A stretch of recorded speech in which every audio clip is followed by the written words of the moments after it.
Hey, ladies and gentlemen, I'm back. I'm going to talk to you this evening about the events of January 6th, some stuff about Ted Cruz and the bills he's put forward, Tulsi Gabbard, and some of the comments she's made about the COVID relief bill, and then the COVID relief bill itself. But with that being said, you know the deal. Like, subscribe, comment. Let's get some interaction going. If you don't like what I'm saying, go ahead and hit dislike and tell me why in the comments. We can still get some conversations going about what's going on. But moving forward, January 6th, I don't know exactly what it's going to entail. Normally, the vice president goes through the certified electoral college votes, and then we officially have a president elect. Now, they're talking about a huge rally in Washington, D.C., and that's fine. I'm not taking either side in this. I take the side of the Constitution, which is the side of our country as a whole. What I would say is let's not have violence. Peaceful protests are fine. That's the foundation of our country. You have that right. But when you start talking about violence, when you start, and I don't care what side it's coming from, if it's Antifa, if it's alt-right movements, there's no need for violence. That's not how we do things here. We're not a third world country. We're not Venezuela, and let's stop acting that way. Part of the problem with our country is people aren't willing to talk anymore. People aren't willing to look for peaceful resolution. It's easier to burn down a city than it is to sit down and actually talk about what's going on and have a legitimate, mature discussion about it. I understand there are issues. I will not argue that. But the ultimate solution to those issues is found sitting across from your opponent and coming up with a discussion and a resolution. And I think part of the problem stems all the way to Congress with the polarization between the two parties. And depending on who becomes a president-elect, there may be issues even if it is Joe Biden.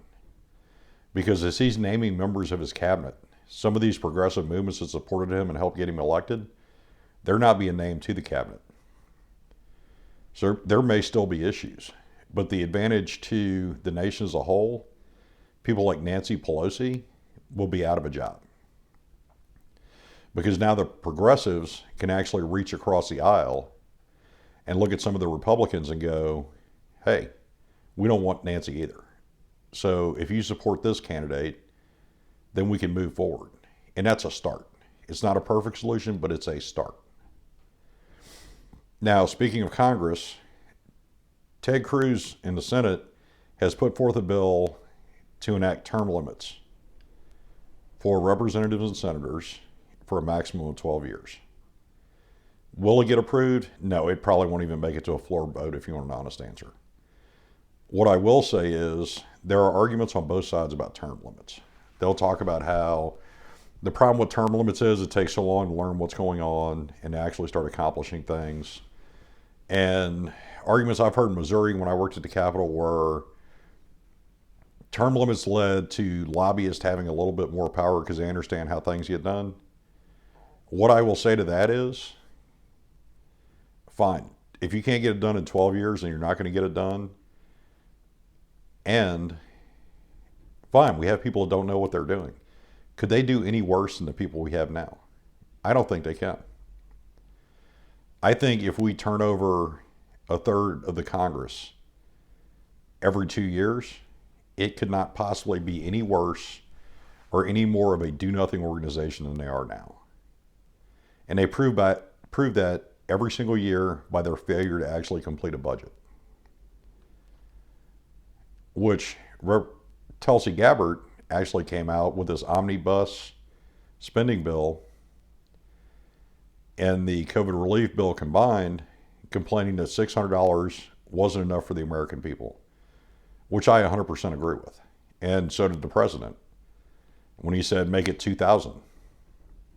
Well, moving into the bill itself, Nancy Pelosi in the House came up with an amendment to increase the payment from $600 to $2,000.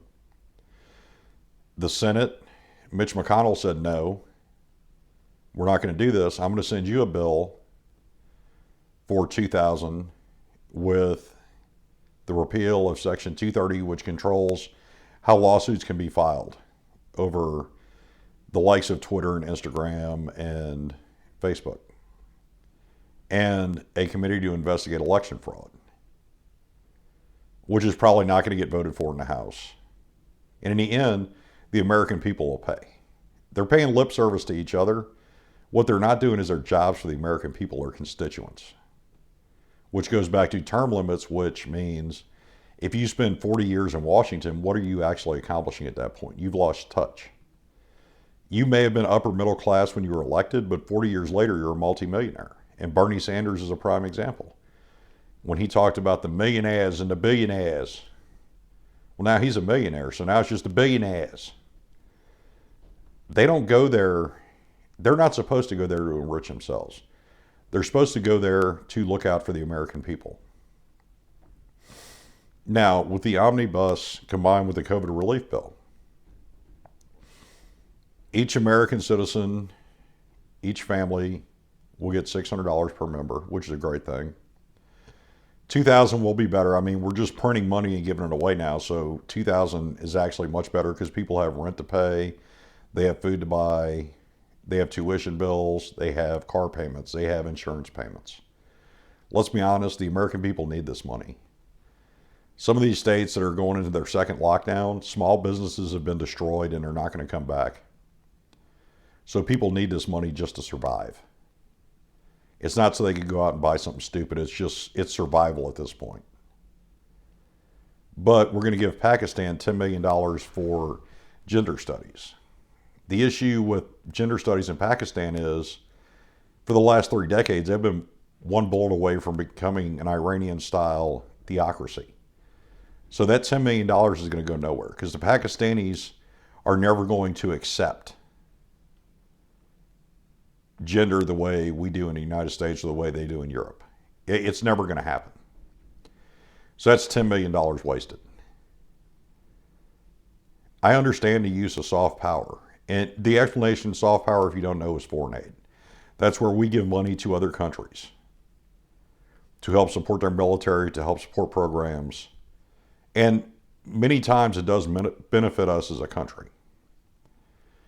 You can also restrict the flow of foreign aid. You can reduce it, you can increase it. But the use of soft power is very important. And if you've ever studied international relations, you understand where this comes into play. But in this case, with coronavirus, is this really the time to worry about foreign aid? All these countries honestly will understand a reduction or slowdown in foreign aid based on the United States looking out for its own citizens first. And if they don't understand, then there's a bigger issue. But also buried in that bill is, within 180 days, the Department of Defense must publish all information about UFOs and aliens. It has nothing to do with coronavirus. It has nothing to do with these other things. I just think it's kind of funny and cool. I think it'll be great to get that information. What I will say when we talk about what Congress does or doesn't do is, you know what, if we go through the next 10 cycles and we vote out incumbents every single time, then I think that's the answer. I think eventually we will cycle through the trash and get to people who actually care. The Constitution didn't set aside a special group of professional politicians. And that's what we've created in this country, and that's where our mistake came from. Now, we can do our part by voting them out. Now, coming up on the channel, after the first year, I'll have the interviews with Dr. Hooper, a PsyD, who does forensic psychology. Pretty interesting. We're going to talk about mental health in a criminal justice system and why it's important to fully fund effective programs. We're going to throw in some information about drug rehabilitation as well. I'm probably going to ask her to do a phase on your rights as a patient and the rights of parents when their children are inside the mental health system. I'm also going to have Missouri State Rep Nick Schroyer on, who is a lawyer, to talk about criminal justice reform. I am working on my own project about human trafficking and trying to get some more people involved with that. Hopefully there'll be some more long-form interviews. Also, I've been going back through and doing a lot of reading. I went back and reread Sal Alinsky's Rules for Radicals and some of Noam Chomsky's work. If you're familiar with international relations, you know who he is. The Israelis are always bad. The Palestinians are always good. With that being said, if you like what I have to say, like, subscribe, share with your friends. Please hit the notification bell so you know when I post something new. If you disagree with me, go ahead and hit dislike and tell me why in the comments. And be prepared over the next couple of weeks. There'll be changes to the camera I'm using and kind of my setup here. The channel's growing. Thanks for all your help. But share with your friends. Share with your family.